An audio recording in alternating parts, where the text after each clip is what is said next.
கேள்விப்பட்டிருப்ப, அதுல ரெக்கார்டு வைக்கிறவன் கேள்விப்பட்டிருக்கியா?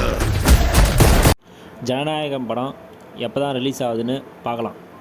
சேனலுக்குள்ளே போகிறதுக்கு முன்னாடி தளபதி ஃபேன்ஸ் மறக்காமல் சப்ஸ்கிரைப் பண்ணிடுங்க. தளபதி விஜய், மமிதா பைஜு, பூஜா ஹெக்டே மற்றும் பல நடித்த ஜனநாயகம் படம் லேட்டஸ்ட் அப்டேட் ஒன்று கிடச்சிருக்கு. அது என்னன்னா,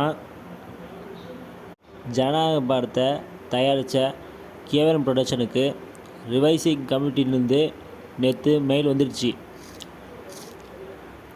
மார்ச் 9 படத்தை பார்த்துட்டு சென்சார் சர்டிஃபிகேட் 2 நாளைக்குள்ளே கிடச்சிடும்.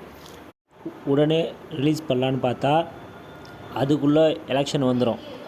எலெக்ஷன் அப்போ படம் ரிலீஸ் ஆகிடுச்சுன்னா ஒரு ரூலுக்கு தான். அது என்னென்னா, பொலிட்டிக்கல் படமாக விமர்சனத்துக்கு உள்ளானா எந்த படத்தையும் ஸ்டாப் பண்ண அவங்களுக்கு ரைட்ஸ் இருக்கான். அதனால் எலெக்ஷனுக்கு அப்புறம் படம் ரிலீஸ் ஆகிடும்.